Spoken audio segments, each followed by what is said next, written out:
오늘도 주의 말씀 살펴볼 때 성령 하나님께서 저와 여러분의 마음과 귀를 활짝 열어주셔서 본문이 증가하는 주의 말씀의 뜻을 온전히 깨닫고 이 말씀의 소망을 듣고 주께 순종하는 자녀들이 되게 하시기를 소원합니다. 우리는 오늘 본문 앞구절인 스가랴 11장 1절로 11절 말씀을 3주 전에 살펴봤는데요. 그 내용은 목자를 거절한 가련한 양떼들의 모습에 대해서 살펴본 바가 있습니다. 실제 풀밭에서 풀을 뜯고 목자의 인도를 따라 물을 마시는 우리에게 우유와 양털을 제공하는 이런 양떼들은요, 절대로 그 목자들을 배신하지 않습니다. 왜냐하면 목자가 없으면 생존이 불가능하기 때문에 그런 것이죠. 그런데 하나님의 양떼된 이스라엘 백성들은 그들의 참 목자이신 여호와 하나님을 거절하는 어리석은 자들이다. 이걸 스가랴를 통하여 말씀해 주셨습니다.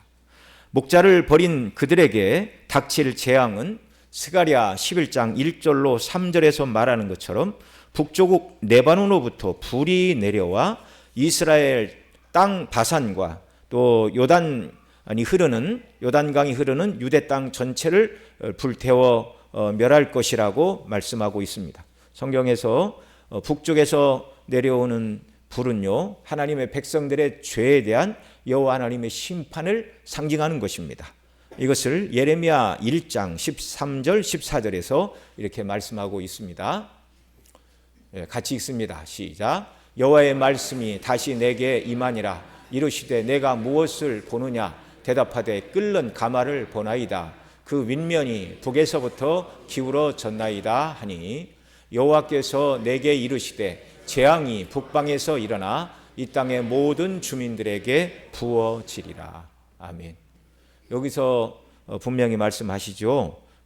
이 북쪽은 이스라엘 이스라엘을 심판하기 위하여 북쪽에 이방의 군대가 내려오는 것을 상징하는 것인데, 실제적으로 이스라엘 땅 북쪽에서 아수르와 바벨론이 내려왔을 뿐만 아니라 여기 이 북쪽은 하늘을 상징하는 것입니다. 그래서 이사야 14장에 보면 내가 북국 지폐 높은 곳에 좌정하리라, 그게 교만한 바벨론을 말씀하시면서 그 바벨론이 사단 마귀의 정신을 가지고 있는데, 거기서 말하는 북쪽 높은 곳이라는 것은 하나님의 보좌를 상징하는 것이죠. 그러니까 북쪽으로부터 불이 내려온다, 그 말은 지리적으로 북쪽에 있는 나라들로 말미암아 하나님의 심판이 임할 것이다라는 말씀이고, 또 가장 높은 곳에 계신 하나님께서 그들에게 불을 내려 그들을 심판하신다는 말씀이기도 한 것입니다. 북쪽 레바논에서 불이 내려와 백향목과 상수리 나무와 무성한 수풀과 모든 풀들을 불로 태워 멸할 것이라는 말씀은 백향목과 상수리 나무, 무성한 수풀과 숲이 상징하는 유대 땅의 아름답고 좋은 모든 것, 왕이 거하는 왕궁과 또 여호와의 성전, 또 고관 대작들의 좋은 집들과 아름다운 건물뿐만 아니라 또 그 안에 거하는 존귀한 모든 자들이 다 하나님의 심판의 대상이 될 것이라는 것을 상징하는 내용들입니다. 이런 일이 실제 이스라엘 북쪽에서 내려온 아수르 군대에 의하여 북이스라엘이 멸망하였고, 이미 스가랴 시대는 이거 다 지나간 일들이었어요. 그 다음에 또 북쪽 바벨론이 발흥하여 남쪽 유다 왕국을 멸망한 것보다 더 참혹한 심판이 이르게 될 것을 예언해 주시는 말씀이었습니다. 이 말씀이 1차적인 시련은 주후 70년 로마의 티투스 장군이 북부 갈릴리에서 요단강 서편과 사마리아를 거쳐 예루살렘 북문에 접근하였고, 예루살렘 땅은 이제 그 동쪽은 기드론 골짜기와 감람산이 있어서 대적이 뚫고 올 수 없는 그런 절벽입니다. 그러니까 그쪽은 방비를 하지 않아도 되는데요. 그러니까 이 로마의 군대, 티투스가 이끄는 군대가 서쪽과 남쪽과 북쪽을 에워싸고 결국 그 성을 함락시키고 예루살렘 성과 성전을 완전히 불태웠습니다. 그래서 전하는 말들에 의하면 성전에 불을 지르니 성전 내벽에 금으로 입혀놨는데 금이 녹아 이 돌 사이로 끼어들었어요. 그래서 그 군대와 약탈하는 자들이 돌 사이에 끼인 금을 빼려고 성전의 돌들을 하나씩 다 들추었다. 그래서 우리 예수님께서 사람들이 헤롯이 46년간 지었다고 자랑하던 그 성전을 향하여 돌 위에 돌 하나 남지 않을 것이다 라고 말씀하신 그 심판의 모습이 이루어졌다는 말입니다. 그 로마의 군대의 침략으로 말미암아 요세푸스는 이렇게 전합니다. 110만에 가까운 유대인들이 전사를 하였고 9만 7천 명 이상의 포로들이 끌려가 검투사의 경기장으로 보내지거나 로마 제국 각지로 노예로 팔려나갔고 일부는 플라비우스 원형 경기장으로 불리우는 콜로세움과 또한 티투스의 개선문을 건축하는 데 투입되었다. 그렇게 역사가들은 전하고 있습니다. 하나님을 버린, 참된 목자를 버린 가련한 양떼들이 맞이하는 운명의 1차적인 모습입니다. 그러나 오늘 스가랴 11장이 말씀하는 목자 되신 여호와를 버린 양떼가 당할 심판의 모습은요, 유다가 멸망한 추후 70년에만 해당되는 일이 아닙니다. 주님 다시 오실 때까지 목자 되신 여호와의 음성을 따르지 않고 스가랴 시대 백성들이 드라빔을 의지하고 복술자를 찾는 것이 상징하는 우상 숭배를 행하고 또 하나님을 떠나 세상에서 번영을 누리고 물질의 부요함을 추구하며 그 물질로 사치할 때 느끼는 쾌락을 중심으로 살아가는 자들 모두에게, 하나님의 백성이라 말하지만 하나님의 백성답게 살지 않는 자들에게 하나님은 북으로부터 보낼 불의 심판을 항상 예비하고 계신다는 말씀입니다. 여러분, 우리가 소극적으로 바르게 믿지 않으면 하나님이 진노하실 거야 두려워 떨고 신앙생활하는 자들이 아니라 하나님을 사랑함으로 하나님의 마음을 시원케 하는 자들이 되기를 간절히 소원합니다. 여러분, 하나님께서요 그 양떼된 백성들에게 주시기를 원하시는 것은요, 불순종하는 자들에게 내리실 심판과 징계를 원하시는 진노의 하나님, 그런 하나님이 아니에요. 하나님은 어떤 분이신가? 그 백성들이 온전히 하나님의 뜻대로 순종할 때 하나님은 그 백성들에게 은혜와 복락 베푸시기를 기뻐하시는 자비로우신 아버지인 줄을 믿으시기 바랍니다. 하나님께서 저와 여러분에게 진정으로 원하시는 것은 다른 것이 아닙니다. 하나님이 어떤 분이신지, 그 영광스러운 성품의 영광과 존재의 영광, 전지전능하시고 무소부재하시고 공의로우시고 거룩하시며 선하시고 인자하시고 진실하심이 무한하시고 무궁하시고 불변하시는 하나님이 어떤 분인가를 온전히 깨닫고, 여러분 하나님이 어떤 분인가를 온전히 깨달으면 세상에 대한 염려와 두려움이 찾아올 틈이 있습니까? 없습니까? 없어요. 저와 여러분이 때때로 세상을 바라보고 낙심하고 두려워하고 좌절하고 염려하고 근심, 걱정에 사무치는 이유는 우리의 목자 되신 여호와 하나님이 누군가를 잊고 살기 때문에 그런 거예요. 하나님이 누구신가를 온전히 깨달아 안다면 세상은 문제가 되지 않는 것입니다. 하나님께서 저와 여러분에게 원하시는 모습이 바로 그거예요. 하나님 누구신가를 온전히 깨달아라. 그러려면 귀를 열고 말씀을 들어야 합니다. 그러려면 눈을 열어 성경을 읽어야 하는 것입니다. 그런데 스가랴 시대 백성들은 하나님의 말씀을 듣기를 원치 않았어요. 이스라엘 역사 속에서 하나님의 뜻대로 순종하는 때도 있었다는 것을 말씀드렸습니다. 출애굽 당시 20살 이하로 출애굽한 자들, 그리고 광야에서 태어나 40년간 광야에서 연단을 받은 그들은요, 애굽에 종살이 하면서 노예 근성을 하나님이 싹 잡아 빼셨어요. 그들은 광야 생활을 통하여 하나를 배웠습니다. 무엇을요? 사람이 떡으로만 사는 것이 아니라 하나님의 입에서 나오는 모든 말씀으로 사는 것임을 그들이 배웠어요. 하나님께서 애굽에서 행하신 10가지 재앙을 통하여 애굽에서 나오게 하시고, 또 홍해 앞에 다다랐을 때 추격하는 애굽의 군대를 인하여 거기가 자기들의 무덤이 될 줄 알고 절망하고 소리칠 때 하나님께서 모세를 통하여 홍해를 가르시고 마른 땅처럼 건너게 하시고, 그 다음에 이제 하나님께서 광야 40년을 지나게 하시는 동안 매일같이 하늘에서 만나를 내리시고 물이 없으면 반석을 쪼개 생수를 주시고, 고기가 먹고 싶다 하면 동풍에 메추라기를 실어와 진 사면에 한 자나 쌓으시고 배부르게 먹도록 하나님의 공급하시는 은혜를 경험했습니다. 그러고 나자 사람이 떡으로만 사는 것이 아니다, 내가 열심히 일해서 돈을 벌어야 먹고 사는 것이 아니라 하나님의 말씀대로 순종만 해도 광야에서도 먹이시는 하나님이구나, 이걸 배운 거예요. 모세가 신명기 8장 3절에서 마지막 고별 설교를 하면서 그렇게 말했죠. 사람이 떡으로만 사는 것이 아니라 여호와의 입에서 나오는 모든 말씀으로 사는 것임을 배우게 하려고 광야 40년을 걷게 했다. 이런 훈련을 받은 다음에 모세는 하나님께 부르심을 받았고 여호수아의 영도 아래 하나님이 가나안 땅으로 가라 하십니다. 모맥을 거둘 때는 요단물이 언덕 위에 넘쳤는데 여호와께서 여호와의 언약궤를 맨 제사장이 물을 밟으라 하실 때 그들은 이유를 달지 않았어요. 과거 홍해를 갈랐다는 얘기는 들어봤지만 이 물속에 빠져 죽으라고요? 아무도 불평불만하지 않았어요. 하나님의 능력과 하나님이 베푸시는 은혜를 경험한 그들은 담대하게 요단물을 밟을 때 어떻게 되었습니까? 요단물이 그쳤어요. 저 멀리 아다무 변방에 물이 쌓였어요. 여러분, 장작이 쌓이고 돌이 쌓였다는 얘기를 들어봤지만 물이 쌓였다는 얘기를 들어본 적이 있습니까? 하나님은 물을 쌓으시는 분이에요. 그리고 마른 요단강을 건너게 하시고 또 앞에 여리고 대적들이 있는데 할례를 행하라고 하십니다.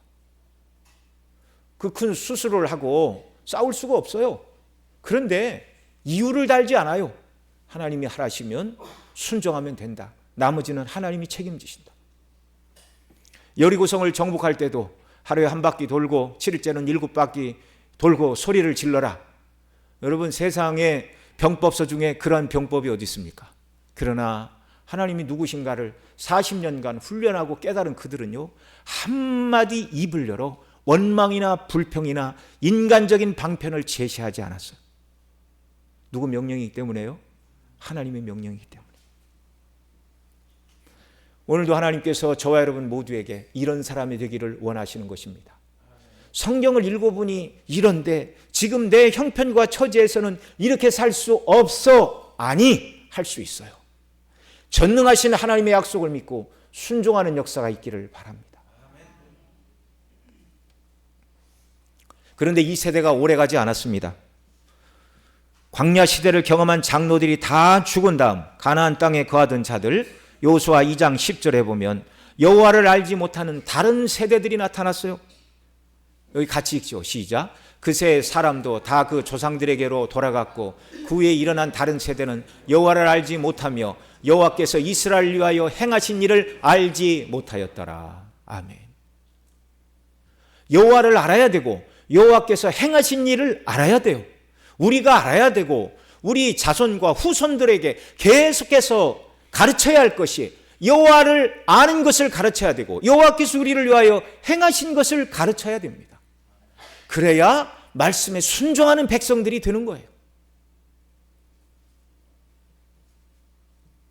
여호와를 알지 못하는 세대들, 가나안 원주민들이 우상 숭배하는 모습을 보고 그 모습에 빠져들었습니다.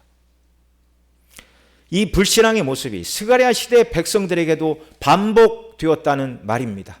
그래서 스가랴 선지자를 통하여 여호와 하나님께서는 너희가 지금 목자를 거절한 어리석은 가련한 양떼와 같다. 잡혀 죽을 양떼와 같다. 하나님께서 거듭거듭 이렇게 말씀하시는 이유가 뭐예요? 돌이키라는 거예요. 돌이키라는 거예요. 하나님의 말씀에만 귀를 기울이고 모든 우상 숭배와 복술자들을 버리고 전심을 다하여 하나님이 누군가를 알고 그 하나님을 사랑하고 예배하는 자들로 살아가라는 것입니다.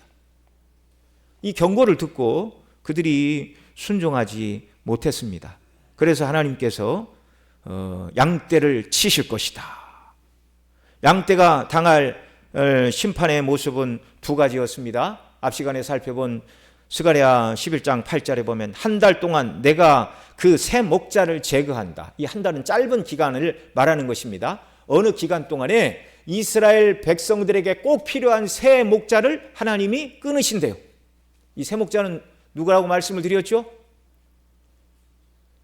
참된 메시아를 상징하는 하나님의 뜻대로 통치하는 왕과 그 다음에 바른 제사장, 바른 선지자들을 하나님이 끊으시는 때가 온다는 거예요. 그래서 스가랴 다음에 마지막 선지자가 말라기인데 말라기 이후로 세례 요한까지 400년이 넘는 시간 선지자가 끊어졌습니다. 그 시대 물론 총독이 다스렸으니까 왕이 없는 시대인데 백성 가운데서도 정말 다윗과 같은 심정으로 백성을 위하는 지도자들이 없었어요. 그리고 또 그 시대 대제사장들은 돈 주고 사고 이렇게 이방인이 임명한 불의한 제사장들로 가득 찼었다고 앞 시간에 이미 말씀을 드린 바가 있습니다. 여러분, 백성이 여호와를 버릴 때 하나님께서는 목자를 끊으십니다. 백성들이 하나님이 아니라 세상 중심으로 살아갈 때 하나님의 말씀대로 바르게 증거하는 설교자가 끊어진다는 거예요. 우리 교회야 제가 늘 말씀을 드리지만 우리 원로 목사님 시대부터 성경이 말하는 바만 강조했고, 그래서 우리 모든 성도님들도 성경이 말하는 바를 강조할 때 저 말씀으로 목사님이 나를 공격하시네, 아무도 그렇게 듣지 않고 바른 말씀으로 듣기를 사모하는 것을 인하여 참으로 하나님 앞에 감사를 드립니다. 그런데요, 성경대로 설교하면 싫어하는 시대가 이 시대입니다. 성경대로 바르게 설교하면, 죄에 대해서 설교하고 주의 뜻대로 순종할 것을 말하고 이렇게 설교를 하면 듣기를 싫어해요. 그리고 예수 믿으면 복받고 예수 믿으면 원하는 것을 다 이룬다고 말하는 성공주의, 기복주의. 심지어 오늘날 어떤 교회는 그런다네요. 설교는 20분을 넘지 않을 것이며 간혹 유머도 섞을 것이고 여러분이 기분을 유쾌하는 종교음악을 틀어줄 것이고 각종 프로그램으로 여러분이 지루할 틈이 없게 만들어줄 것입니다.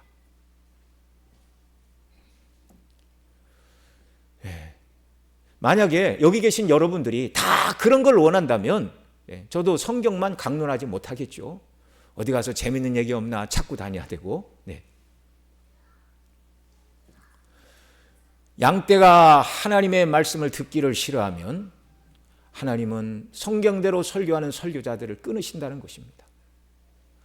여러분, 저와 여러분들이 정말 주 앞에 설 때까지 하나님의 말씀을 바르게 듣기를 소원해야 되고, 이 시대 우리 교회뿐만 아니라 대한민국 전 세계 교회 가운데 하나님의 말씀을 바르게 증거하는 설교자들을 일으켜 주시기를 위해 여러분 기도해야 합니다. 이게 교회가 사는 지름길이에요.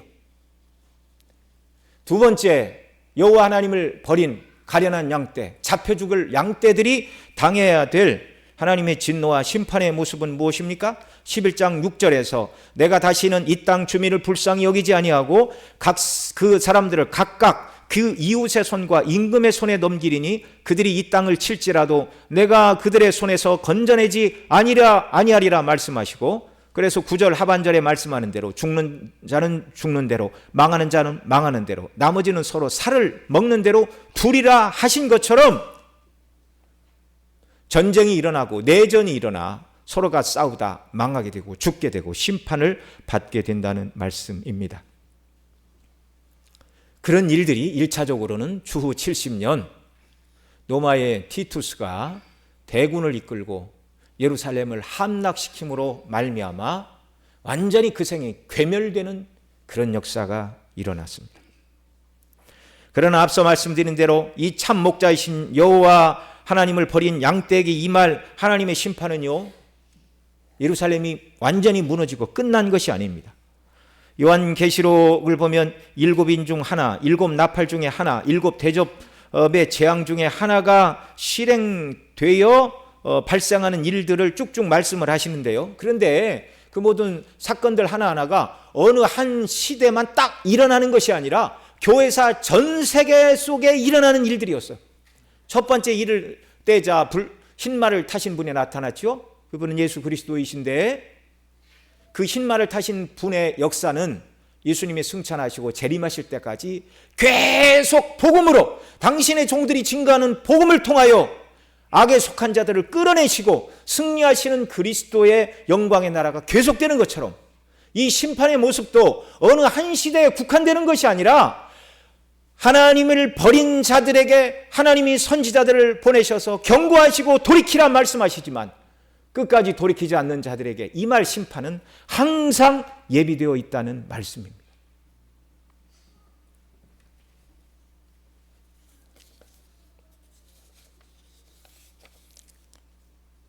오늘 본문 12절에서는 스가랴 선지자가 당시 백성들 곧 참 목자이신 여호와를 버림으로 잡혀 죽을 양떼라 불리우던 자들에게 그동안 자신이 선지자로서 사역한 일에 대하여 너희가 좋게 여기거든 품삯을 달라고 요청하는 내용이 기록되고 있습니다. 자, 오늘 본문 12절 같이 읽죠. 시작. 내가 그들에게 이르되 너희가 좋게 여기거든 내 품삯을 내게 주고 그렇지 아니하거든 그만두라. 그들이 곧 30개를 달아서 내 품삯을 삼은지라. 여러분, 왜 어느 날 갑자기 뜬금없이 스가랴 선지자가 백성들에게 내 품삯을 달라 이렇게 백성들에게 요청을 했을까요? 하나님의 명령입니다.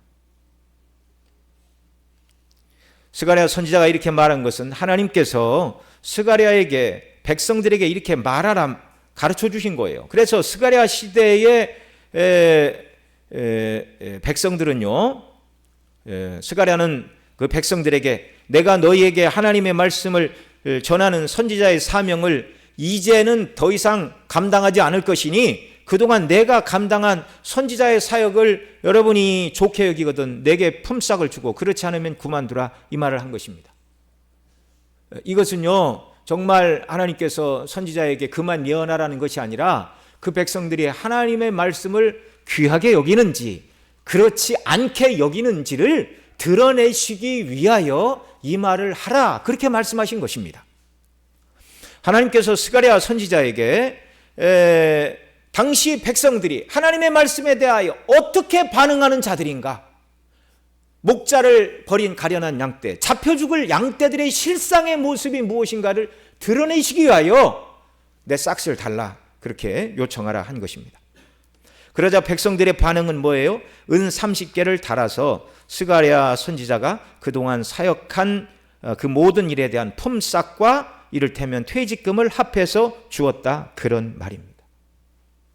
그런데 이들의 이 행동은 선지자의 사역을 귀하게 여기지 않는다는 것을 보여주는 것입니다. 당시 백성들이 선지자를 귀하게 여기고 선지자를 통하여 주시는 말씀을 생명처럼 여겼다면 어떻게 반응을 했어야 마땅하죠? 그들은 깜짝 놀라서 선지자에게 이렇게 말했어야 합니다. 아니, 스가랴 선지자님, 더 이상 우리에게 하나님의 말씀을 전하지 않으신다니요, 무슨 말입니까? 필요한 것이 있으시면 우리가 다 공급을 해드릴 테니 생활은 걱정하지 마시고 기도하시고 우리에게 주시는 하나님의 말씀을 바르게 전해 주십시오. 우리를 위해서 하나님의 말씀을 전하시는 일을 절대로 그만두어서는 안 됩니다 라고 정말 스가랴의 옷자락이라도 붙들고 하소연을 해야 마땅했다는 말입니다. 그런데 목자를 버린 가련한 양떼, 곧 잡혀 죽을 양떼로 불리던 스가랴 시대의 백성들은 스가랴가 더 이상 말씀을 전하지 않겠다 말하자 그 대가로 은 30개를 달아 주었습니다. 이들의 이 행동은 더 이상 스가랴 선지자가 하나님의 말씀을 증거하지 않아도 상관없다, 더 심하게 말하면 이제 하나님의 말씀은 전하지 말라는 것입니다.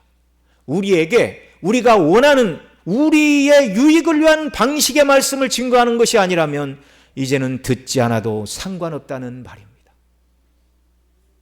여러분, 이게 멸망길로 가고 있는 자들의 특성입니다. 13절에서는 이 은 30개를 품삯이라 말하지 않고 스가랴가 그 싹시라 이렇게 말하고 있어요. 우리 개역 예정 한글에 보면 내 품삯을 달라라는 말을 내 고가를 달라 그렇게 말하였고, 여기 13절에 은 30개를 싹시라 말하지 않고 준가라고 번역을 했습니다. 자, 여기 은 30개라는 말은요, 은 30세겔에서 세겔을 생략한 표현입니다. 그러니까 은 30개, 은 30, 그 말은 은 30세겔이다 그 말이에요. 그들이 나를 헤아린 바 그 싹시라는 표현에서 이 싹시라는 말의 히브리어는 에데르라는 단어인데 그 뜻은 화려함, 영광, 또 빛나고 아름다운 겉옷이라는 의미를 가진 단어입니다. 그래서 개역 한글에서는 준가라 번역하였는데 이 준가라는 말은 제 가치에 꽉 찬 값이라는 뜻입니다. 제 가치에 꽉 찬 값. 그러니까 이 준가라는 말이 젊은 세대에게는 좀 어렵게 느껴지겠지만 개정보다 개역 한글이 원문에 훨씬 가까운 번역이죠. 자, 그들이 스가랴 선지자의 사역에 걸맞는 값을 쳐준다면 싹스로 번역된 에데르라는 이 단어가 가지고 있는 화려함, 영광, 빛나고 아름다운 겉옷과 같이 스가랴의 사역에 걸맞는 제 가치에 꽉 찬 값을 지불해야 마땅했습니다. 그 값은 무엇일까요? 그 값은 돈이 아닙니다. 그 값은 은이나 금이 아니라 선지자가 전하는 말씀대로 순종하고 선지자를 존경하고 더 이상 말씀을 전하지 않는다니요. 이거보다 더 큰 재난이 어디 있습니까? 그러시면 안 됩니다라고 간곡히 선지자를 만류하고 하나님 앞에 회개하는 것이 스가랴 선지자에게 주어야 될 마땅한 준가였어요. 그런데 그들은 그렇게 하지 않고 어떻게 했다고요? 은 30세겔을 달아주었다고. 은 30세겔은요, 구약 성경에 보면 소에게 바쳐 죽은 노예의 몸값이었습니다. 출애굽기 21장 32절에서 이렇게 말합니다. 같이 읽죠. 시작. 소가 만일 남종이나 여종을 받으면 그 소 임자가 은 30세겔을 그 상전에게 줄 것이요 소는 돌로 쳐서 죽일지니라. 아멘. 은 30세겔의 가격이 무엇이라고요? 소의 뿔에 받쳐 죽은 종의 몸값이라고.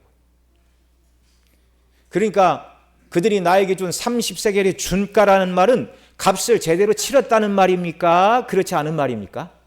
반어법이에요. 반어법. 그들이 하나님의 은혜를 입고도 배은망덕으로 갚고 있다라는 반어법으로 말하고 있어요. 지금 은 30세겔을 달아주는 것은 스가랴 선지자의 사역을 멸시하는 것일 뿐만 아니라 그를 불러 쓰신 하나님을 멸시하는 행동이었습니다.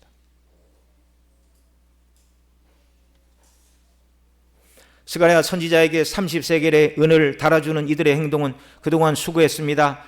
이 은은 30세겔이 수고의 대가입니다. 이제 더 이상 우리에게 하나님의 말씀을 전해주지 않아도 됩니다 라는 의미를 담고 있는 말이에요. 이들의 이 행동은 신약시대 예수님을 배척한 자들의 모습 속에서도 나타났습니다. 요한복음 6장에 보면 예수님께서 오병이어의 이적을 행하실 때 유대인들이 예수님을 왕으로 삼고자 하였습니다. 그런데 예수님께서는 말씀하세요. 너희가 나를 왕으로 삼고자 하는 것은 표적을 본 까닭이 아니라 떡을 먹고 배부른 까닭이다. 그리고 계속해서 요한복음 6장 33절에 이렇게 말씀하십니다. 썩을 양식을 위하여 일하지 말고 영생하도록 있는 양식을 위하여 하라. 오늘 저와 여러분에게 하시는 말씀입니다. 여러분, 우리가 몸을 입고 이 땅을 살아가지만 썩을 양식만을 위하여 살지 말고 영생하도록 있는 양식을 위하여 살아가는 자들이 되시기를 축복합니다. 그리고 예수님이 나는 하늘에서 내려온 산떡이라 말씀하시고 그 다음 요한복음 6장 53절로 55절 여기는 같이 읽죠. 예수께서 이르시되 내가 진실로 진실로 너희에게 이르노니 인자의 살을 먹지 아니하고 인자의 피를 마시지 아니하면 너희 속에 생명이 없느니라. 내 살을 먹고 내 피를 마시는 자는 영생을 가졌고 마지막 날에 내가 그를 다시 살리리니 내 살은 참된 양식이요 내 피는 참된 음료로다. 아멘. 여러분, 이 말이 실제 예수님의 살을 먹고 피를 마시라 그 말이 아니잖아요. 초대교회는 이 성찬을 행하면서 이것은 주의 살이요 주의 피입니다 이러자 그리스도인들이 사람을 잡아먹는 식인 습관이 있는 자들이라는 오해를 받아서 탄압을 받은 하나의 원인이 되었습니다. 여기 예수님이 내 살을 먹고 내 피를 마시라 그 말은 뭐예요? 내가 십자가에서 너희를 위하여 흘리는 보배의 피가 너희를 구원하는 줄 알고 예수님을 믿고 그 안에 거하라는 말입니다. 이 말을 듣고 제자 중에 여러 사람이 듣고 이 말씀이 어렵도다 누가 들을 수 있느냐라고 말하고 많은 사람이 떠나가 다시는 예수님과 함께 다니지 않아야 했습니다. 오병이어의 떡을 얻어먹고 수많은 사람, 예수님께서 내 살을 먹고 피를 마시지 않으면 나와 상관이 없다 말씀하실 때 예수님 곁을 떠나간 사람들은요, 미안한 얘기지만 물론 그들 가운데 이제 오순절 성령이 임하시고 사도들이 복음을 증거하자 떡 얻어먹었던 수많은 사람들이 다시 돌아와 예수님을 믿었지만, 그러나 끝까지 돌아오지 않는 자들은 누구예요? 목자를 버린 가련한 양떼예요. 잡혀 죽을 양떼의 모습이라는 말입니다. 그때 예수님이 12제자에게 말씀하셨어요. 너희도 가려느냐? 그때 시몬 베드로가 제자들을 대표하여 대답하였습니다. 저와 여러분도 마음을 같이하여 베드로와 같이 한번 대답해 보겠습니다. 요한복음 6장 68절 69절 시작. 시몬 베드로가 대답하되 주여 영생의 말씀이 주께 있사오니 우리가 누구에게로 가오리까? 우리가 주는 하나님의 거룩하신 자신 줄 알고 믿고 알았사옵나이다. 아멘. 영생의 말씀이 여기 있음에, 여러분 저와 여러분의 남은 생애 동안 해야 될 많은 일들이 있죠. 자녀도 길러야 되고 돈도 벌어야 되고 집도 사야 되고 차도 바꾸시기 바랍니다. 그러나 가장 큰 일은 영생의 말씀을 듣고 그 말씀으로 충만해지고 하나님 아버지가 누구시고 예수 그리스도가 누구신가를 알고 하나님을 사랑하고 신뢰함으로 두려움 없이 이 땅을 살아가는 저와 여러분 모두가 되시기를 바랍니다. 그렇게 살다가 주 앞에 서서 영원토록 주와 더불어 영생을 누리는 게 성도의 영광스러운 삶의 마지막입니다.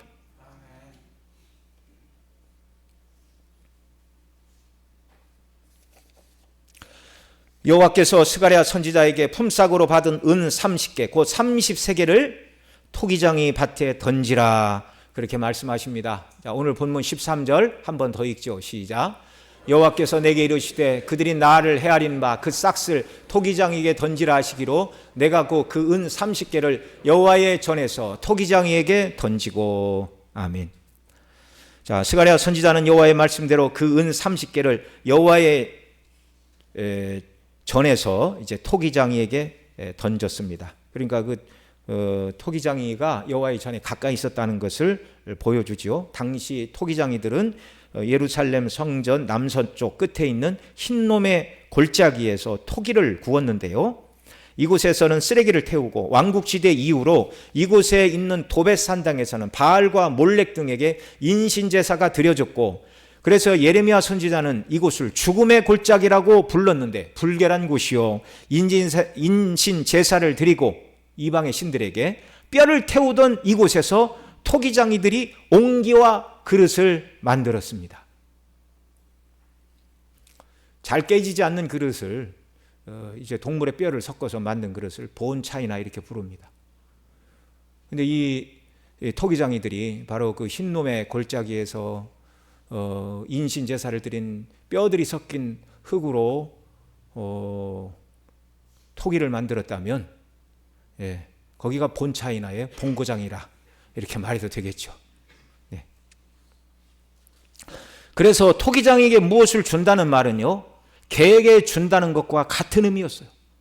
하나님께서 스가랴에게 그가 받은 품삯을 토기장이에게 던지라고 하신 것은 그들이 스가랴의 사역을 값어치 없는 것으로 여겼다는 것을 보여주기 위함입니다. 선지자가 넥사스를 달라 그러면 그렇게 왜 그러십니까? 우리가 회개하고 주의 말씀대로 순종하겠습니다. 계속해서 주의 말씀을 증거해 주십시오. 이렇게 나와야 마땅한데 소에게 바쳐 죽은 종의 몸값, 노예의 몸값을 주자 하나님께서는 그것을 던지라 말씀하셨어요. 이걸 던짐을 통하여 그들이 여호와 하나님에 대하여 말씀을 증거하는 선지자 스가랴의 사역에 대하여 정말 개에게 던짐과 같이 아주 쓸모없는 사역을 하는 것처럼 그들이 인식하다. 조상 대대로 왕이 있었고 제사장이 있었고 선지자가 있었기 때문에 이것을 다 없애자 이렇게 말하는 사람은 없었지만 진실로 선지자의 전하는 하나님의 말씀에 귀를 기우는 자들이 거의 없는 시대였다라는 말입니다. 그리고 14절에 보면 여호와의 명령을 따라서 이제 스가랴가 두 번째 막대기인 연합이라는 막대기를 꺾었습니다. 물론 앞에서 이제 은총이라는 막대기를 꺾는 내용이 10절에 기록되고 있죠. 그러니까 은총은 하나님이 주시는 구원의 은혜를 말하고, 연합이라는 것은 그 은총을 받은 백성들이 서로 하나가 되어 하나님의 영광을 드러내는 제사장 민족으로 연합하여 살라는 의미가 은총과 연합의 막대기예요. 그런데 그들이 여호와의 말씀을 거절하자 더 이상 은총을 주시지 않겠다고 은총의 막대기를 꺾었고, 이제는 연합의 막대기마저 꺾는다는 겁니다. 그러니까 더 이상 그들이 한 백성 한 민족이 되어 그 땅에 살 수 없다는 거예요.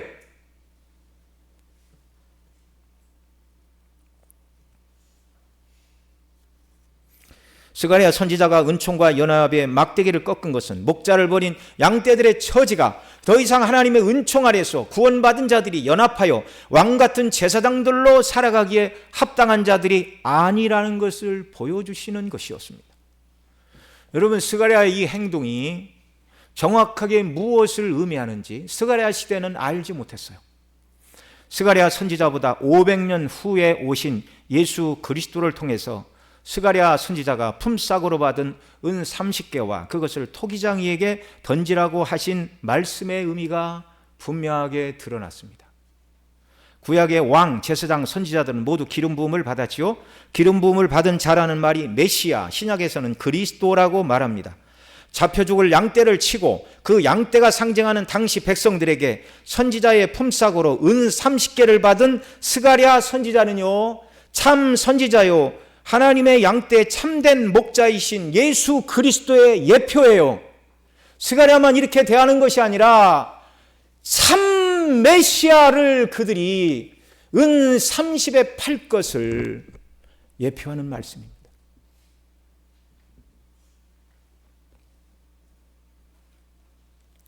스가랴 선지자는 품삯으로 은 30개를 받았으나 참 목자 예수 그리스도는 예 목숨값이 은 30이었습니다. 마태복음 26장 14절로 16절 같이 읽습니다. 시작. 이때 12 중인 하나인 가룟 유다라 하는 자가 대제사장들에게 가서 말하되 내가 예수를 너에게 넘겨주리니 얼마나 주려느냐 하니 그들이 은 30을 달아주거늘 그가 그때부터 예수를 넘겨줄 기회를 찾더라. 예수님은요, 죽은 노예의 몸값인 은 30개, 은 30세겔에 팔리셨습니다. 스가랴 선지자의 품삯으로 은 30개를 달아준 것도 멸시와 거절의 표시로서 더 이상 하나님의 말씀을 전하지 말라는 것이었는데, 여기 예수님 당시 백성의 목자를 자처한 대제사장, 서기관, 바리새인, 백성의 장로들 얼마나 예수님을 미워했는지 가룟 유다가 가서 너희가 미워하는 예수를 넘겨줄 것인데 얼마를 주겠느냐 그러자 소에 바쳐 죽은 노예의 몸값인 은 30개를 달아주고 예수님의 목숨값으로 은 30을 달아주고 그리고 예수님을 십자가에 못 박아 죽였다는 말입니다.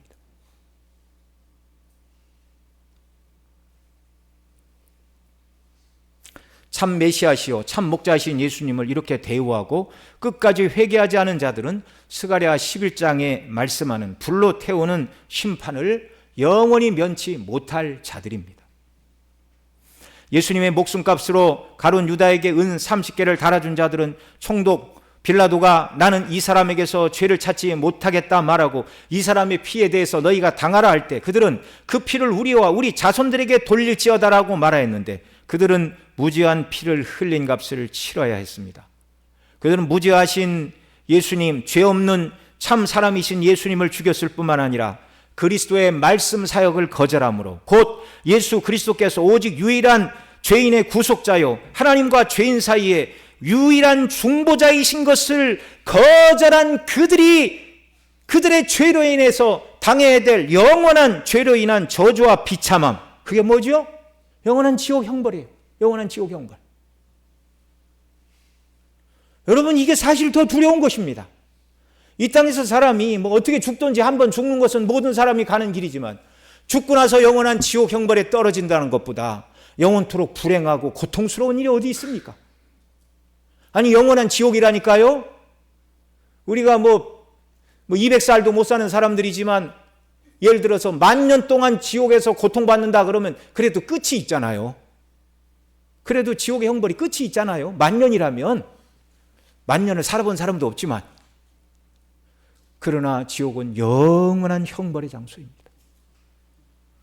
그 예수 그리스도를 나의 구주로 믿고 예수님의 십자가의 죽으심이 나의 죄를 대신 짊어지시고 나를 대신하여 죽으신 죽음인 것을 믿는 자들은 영원히 천국에서 주와 더불어 영생을 누리는 복락을 누리게 됩니다.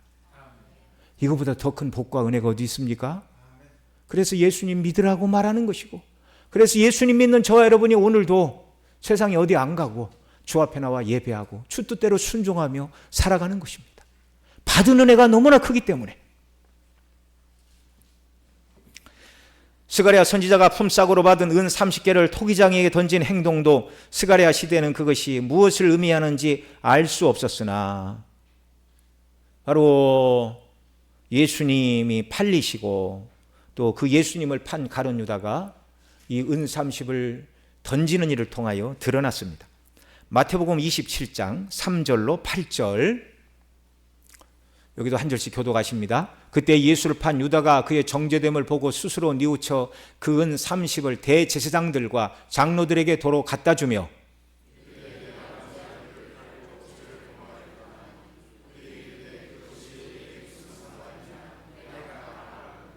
유다가 은을 성소에 던져놓고 물러가서 스스로 목매어 죽은지라.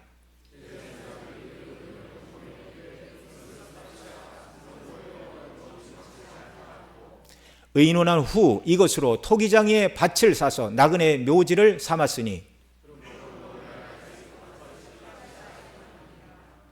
이에 거기까지만 읽겠습니다. 8절까지만.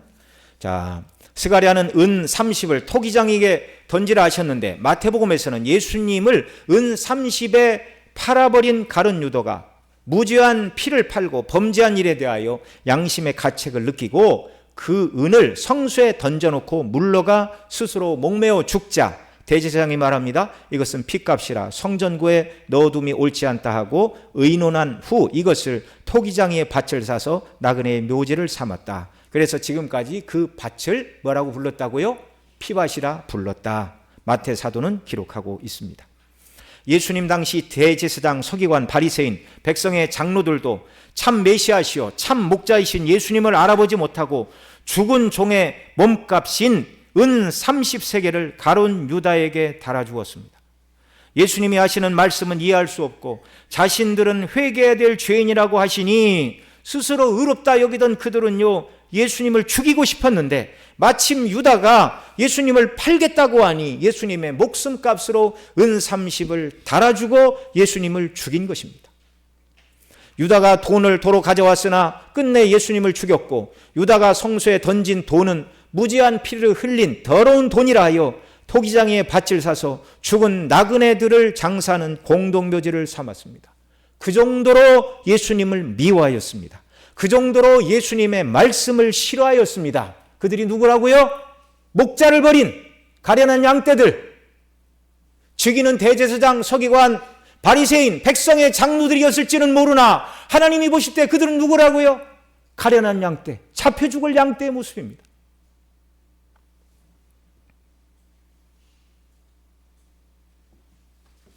(15절로) 17절에서는 참 목자를 버린 가련한 양떼, 곧 잡혀 죽을 양떼에게는 하나님께서 참 목자가 아닌 거짓 목자를 보내실 것이다, 그렇게 말씀하고 있어요. 15절 말씀에서는 스가랴에게 거짓 목자의 기구를 빼앗고 거짓 목자의 흉내를 내라고 하십니다. 자, 15절, 오늘 본문 15절 시작. 여호와께서 내게 이르시되 너는 또 어리석은 목자의 기구들을 빼앗을지니라. 그러니까 어리석은 거짓 목자들의 기구를 가지고 흉내를 내라, 그런 말씀이에요. 자, 그리고 16절에서는 하나님께서 보내실 거짓 목자의 모습이 어떤가를 이렇게 말합니다. 같이 읽죠. 시작. 보라, 내가 한 목자를 이 땅에 일으키리니 그가 없어진 자를 마음에 두지 아니하며 흩어진 자를 찾지 아니하며 상한 자를 고치지 아니하며 강건한 자를 먹이지 아니하고 도리어 살진 자의 고기를 먹으며 또 그 굽을 찢으리라. 여기 16절에서 거짓 목자의 특성을 대여섯 가지로 말합니다. 첫째는 없어진 양떼 곧 잃은 양에게 마음을 두지 않는다. 둘째로 흩어진 양떼, 길 잃은 양을 찾지 않는다. 세 번째로 상한 양떼를 고치지 않는다. 넷째, 건강한 양떼도 먹이지 않는다. 다섯째, 살찐 양을 잡아먹고 자신의 입속을 채우고 그 다음에 건강한 양의 굽을 어떻게 한다고요? 찢는다고요. 걸어서 초장에 못 가게 한다는 거예요. 이것이 오늘날 사단 마귀가 하는 일이고 사단 마귀의 사주를 받은 이단과 거짓 선생들이 행하는 일입니다. 앞서도 말씀을 드렸지만 백성들이 여호와를 버리고 하나님 말씀 듣기를 싫어하면 그들을 위해서 보내시는 목자는 참 목자라고요? 거짓 목자라고요? 거짓 목자라고요. 타락하고 부패한 사람들이 듣기를 좋아하는 말을 해서 귀를 간지럽히는 거짓 선생들을 보낸다는 말입니다. 여러분이 저를 위해서도 기도해 주시고 여러분 스스로를 위해서도 기도하시기 바랍니다. 우리 목사님이 바른 말씀만 전하게 해주시고 또 저 자신도 우리도 바른 하나님의 말씀 듣기를 소원하고 듣고 잃어버리면 안 되죠. 그 말씀이 우리의 인격과 우리의 삶을 지배해야 됩니다. 이런 은혜를 달라고 기도해야 됩니다.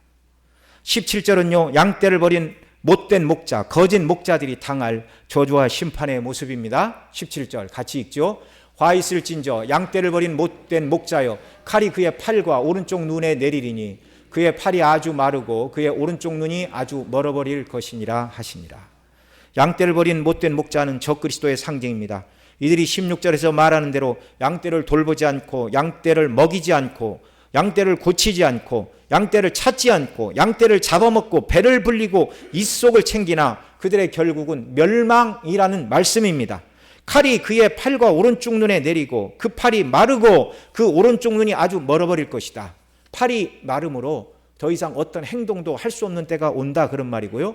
오른쪽 눈이 멀어버린다 그 말은 이제 한쪽 눈만 갖고 봐야 되는데 바르게 볼 수 없고 힘을 쓸 수 없는 때가 온다는 것이죠. 사단 마귀와 함께 거짓 선생들 모두가 불못에 떨어지는 때가 오는 것입니다.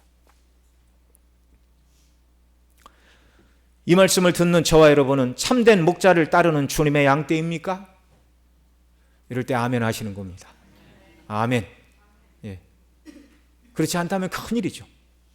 아니면 참된 목자를 거절한 가련한 양떼, 거짓 목자를 따르다가 멸망길로 잡혀 죽을 양떼는 아닙니까? 멸망길을 가는 목자를 버린 가련한 양떼의 특징은 하나님의 말씀을 들을 귀가 없고 말씀을 증거하는 선지자를 귀하게 여기지 않고 선지자의 수고한 값을 은 30 곧 소에 바쳐 죽은 노예의 몸값 멸시와 거절을 상징하는 값을 지불하는 자들이라는 걸 우리가 살펴보았습니다. 참된 목자 그리스도를 배척하는 자는 앞서 말씀드린 대로 오직 유일한 구원자를 배척한 것이니 그리스도를 배척하는 것은 성령 회방죄요 그런 죄를 짓고는 아무도 구원을 받을 수가 없는 것입니다. 이들의 특징은 주의 말씀에 귀를 기울여 듣지 않고 말씀을 들을 귀가 없다는 것입니다. 그래서 저와 여러분은 기도해야 돼요. 예배를 앞두고 하나님의 말씀을 잘 들을 수 있는 귀를 열어주시고 마음을 밝혀 주옵소서. 주의 말씀을 들을 때 엠마오로 가는 두 제자에게 주께서 성경을 풀어 말씀하실 때 우리의 마음이 뜨겁지 아니하더냐라고 말했던 것처럼 예배 시간에 증거되는 말씀을 듣고 내 마음이 뜨겁게 불타오르는 이런 은혜를 주십시오. 이게 성도 개인 심령에 일어나는 은혜의 역사이고 부흥의 역사입니다. 참된 목자를 따르는 주님의 양떼들은요, 주의 음성에 귀를 기울이고 그 음성 듣기를 좋아하고 그 음성대로 인도함을 받아 순종하는 자들입니다. 저와 여러분 모두는요, 거짓 목자의 음성, 곧 죄의 문제를 해결하지 않고도 그리스도인의 삶을 살 수 있으며 예수 믿는 목적은 이 땅에서 잘 살고 원하는 것을 누리기 위함이라고 말하는 거짓 선생들의 말에 미혹되지 말아야 됩니다. 주님의 양떼가 아닌 자들은 거짓 목자를 따르다가 멸망길을 갈 것이나 주님의 양떼는 주께서 찾으십니다. 에스겔 34장 11절로 16절에서 이렇게 말씀하세요. 여기 한 절씩 읽습니다. 주 여호와께서 이같이 말씀하셨느니라. 나 곧 내가 내 양을 찾되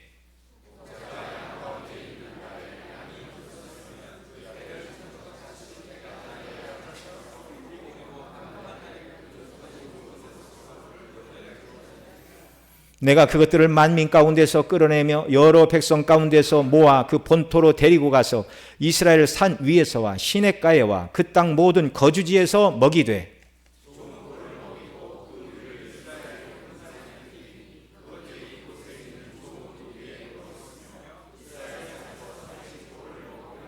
내가 친히 내 양의 목자가 되어 그것들을 누워있게 할지라 주 여호와의 말씀이니라. 그 잃어버린 자를 내가 찾으며 쫓기는 자를 내가 돌아오게 하며 상한 자를 내가 싸매어 주며 병든 자를 내가 강하게 하려니와 살찐 자와 강한 자는 내가 없애고 정의대로 그것들을 먹이리라. 아멘.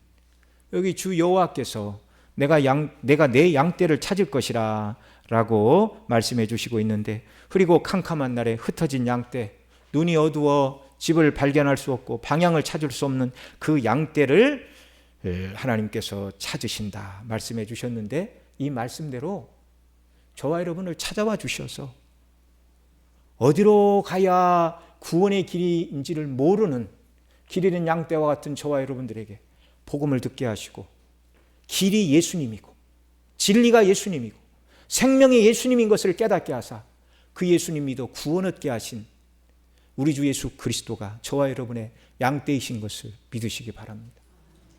여러분이 정말 예수 그리스도가 나의 구주이심을 믿으십니까? 예수 그리스도께서 여러분의 영혼을 찾으셨습니다.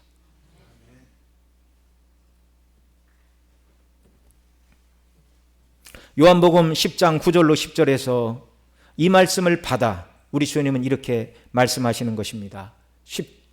19절 제가 먼저 읽죠. 내가 문이니 누구든지 나로 말미암아 들어가면 구원을 받고 또는 들어가며 나오며 꼴을 얻으리라.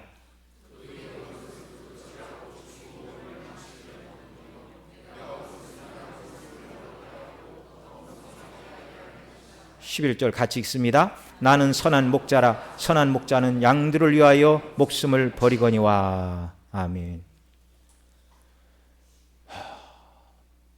양떼를 찾으러 오신 예수 그리스도, 그분은 선한 목자이십니다. 당신의 목숨을 버려 우리를 구원해 주셨어요. 그런데 오늘도 이 목자를 거절한 자들은 잡혀 죽을 양떼입니다.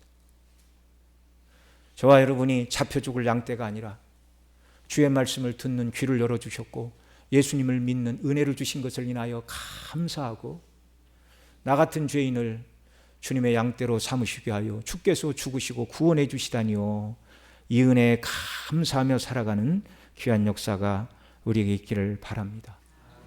여러분, 주님을 양떼로 모신 저와 여러분의 소원은 무엇입니까?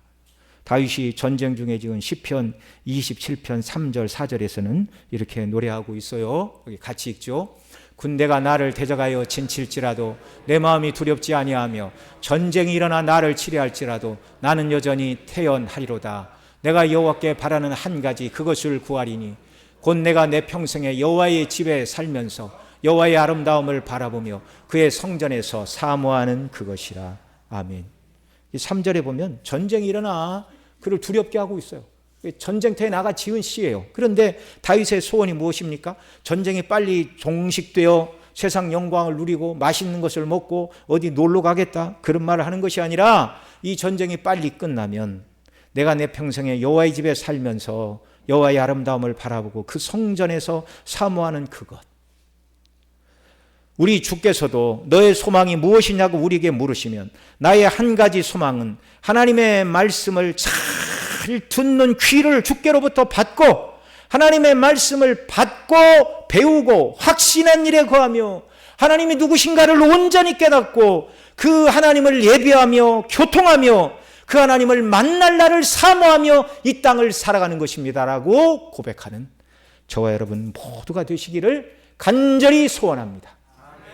우리 다 같이 기도드리겠습니다. 우리 들은 말씀 붙들고 기도합니다. 하나님 아버지, 잡혀 죽을 가련한 양떼가 아니라 참목자 되신 예수 그리스도께서 오셔서 당신의 목숨을 내어주시고 나를 찾아주시니 감사합니다. 이 은혜를 어디에 비길 수가 있사옵니까? 은혜를 베풀어 주셔서 정말 잡혀 죽을 가련한 양떼와 같이 하나님의 말씀을 듣지 않고 하나님을 거절하고 불순종하는 자들이 아니라 은혜 받은 백성에게 합당한 완전한 순종의 자리로 죄를 끊고 주와의 연합 속에 성령의 인도하심을 받는 복된 삶을 살아가는 주의 백성과 자녀가 되는 은혜를 내게 허락하옵소서. 간절히 통성으로 기도드리겠습니다. 사랑하시는 아버지 하나님, 이 시간 주의 말씀 듣게 하시니 감사를 드립니다. 여호와 하나님을 목자로 그렇게 부르는 은혜를 주셨지만 시간의 시대 많은 백성들 정말 하나님의 말씀에 귀를 기울이지 않는 목자를 버리는 가련한 양떼, 잡혀 죽을 양떼라고 하나님 말씀하여 주셨습니다. 어느 시대에든지 복음의 말씀이 증거될 때 그 말씀에 귀를 열고 듣는 자들이 택한 백성이요 그들만이 하나님이 주시는 구원을 받아 누리는 자들인데, 오늘 우리에게 예수 그리스도가 나의 구주이심을 믿게 하시니 감사를 드립니다. 사랑하시는 아버지 하나님, 정말 우리가 주님 앞에 은 30의 품삯을 다달 드리는 자들이 아니라 정말 예수 그리스도를 생명의 구주로 받아 예수 그리스도와 연합하고 성령 충만하여 구원받은 자답게 하나님의 말씀을 온전히 듣고 하나님이 누구신가를 온전히 깨닫고 그 하나님의 말씀에 전적으로 순종하며 살아가는 양떼가 되는 놀라운 은혜와 긍휼을 주여 우리 모두에게 허락하여 주시고, 이 놀라운 은혜를 한량없이 넘치도록 쏟아부어 주옵소서. 존귀하신 우리 구주 예수님의 이름으로 기도드리옵나이다. 아멘.